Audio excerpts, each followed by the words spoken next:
Salam planter Indonesia. Di siang hari yang berbahagia ini saya ingin menjelaskan masih banyak pertanyaan kepada The Brondol.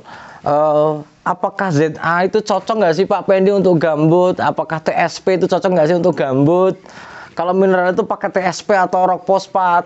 Maka para planter dan para petani semua pada siang hari ini kita akan membicarakan sebuah prinsip dasar perbedaan pemupukan di gambut. Kita cerita ini ada di gambut. Kemudian kita akan cerita yang namanya mineral. Mineral itu berarti bahwa dia non gambut yang termasuk di dalamnya adalah pasiran. Maka kedua jenis lahan ini memiliki kondisi pemupukan ataupun pelaksanaan pemupukan itu sangat berbeda. Berbedanya adalah dalam jenis pupuk yang akan kita gunakan. Sebagai contoh, di dalam kita sumber nitrogen, maka gambut kita akan menggunakan urea. Jangan menggunakan ZA. Jangan menggunakan ZA. Tapi di mineral itu bisa ZA dan urea. Keduanya bisa kita gunakan. Kenapa? Karena ZA sendiri sudah memiliki kondisi ataupun reaksi yang asam. Jika digunakan di dalam gambut, maka reaksinya akan mengasamkan tanah gambut yang sudah asam awalnya. Itu adalah yang pertama. Kemudian yang kedua, fosfatnya. Fosfat yang kita gunakan di gambut, maka kita menggunakan fosfat yang tidak menambah asam kembali lagi. Jadi kita menggunakan adalah rock fosfat atau yang dikenal namanya adalah RP. Tapi di mineral RP ya bisa, pakai TSP ya bisa, atau misalnya SP36 juga bisa.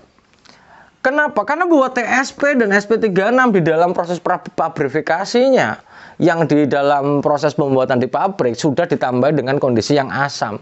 Sehingga ketika kondisi asam ini akan sudah dimasukkan ada bahan pembawa yang berupa asam, ketika dimasukkan ke dalam gambut maka akan menambah keasaman pada lahan gambut kita.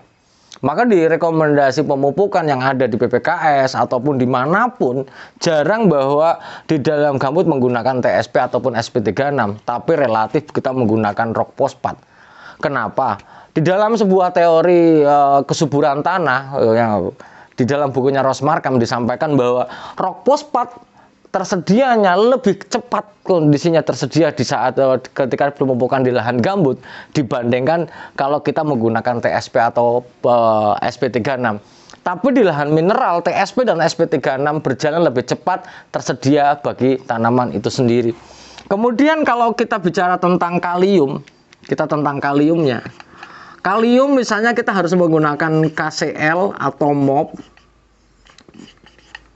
Ini adalah KCl atau MOP. Kalau di dalam sistem sebagai sumber unsur hara kalium, maka tidak jauh beda di dalam gambut ataupun di mineral, tidak jauh beda. Keduanya menggunakan adalah KCl. Karena memang tidak banyak pilihan ketika kita menggunakan kita pupuk yang harus kita pilih ketika kita sebagai unsur kaliumnya.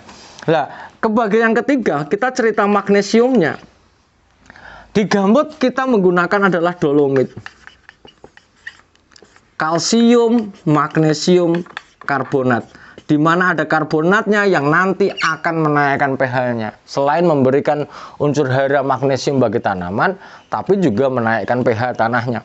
Lah, beda lagi dengan kiserit. Magnesium sulfat SO4. Bahwa kiserit juga memiliki reaksi yang asam. Tapi apakah di sini nggak bisa dolomit? Ya bisa juga. Itu. Jadi keduanya bisa digunakan di daerah yang mineral, yaitu menggunakan magnesium sulfat. Kalau magnesium sulfat ini dimasukkan ke dalam gambut, maka akan semakin menambah keasaman dari lahan gambut kita.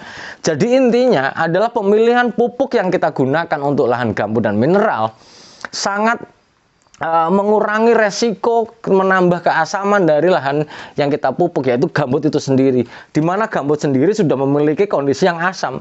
Ketika kita menggunakan pupuk yang bereaksi asam, maka akan menambah asam. keasaman yang rendah itu akan sangat berpengaruh terhadap pertumbuhan tanaman kelapa sawit dan terutama adalah serapan unsur haranya. Oleh sebab itu, maka para petani dan para planter semuanya adalah bagaimana membuat gambut kita itu adalah memiliki serapan unsur hara yang bagus dengan cara tidak menambah keasaman yang ada. Mungkin itu saja dulu yang dapat saya sampaikan. Semoga Allah memberikan kesehatan dan keselamatan tanpa syarat kepada kita. Terima kasih. Salam planter Indonesia. Assalamualaikum warahmatullahi wabarakatuh.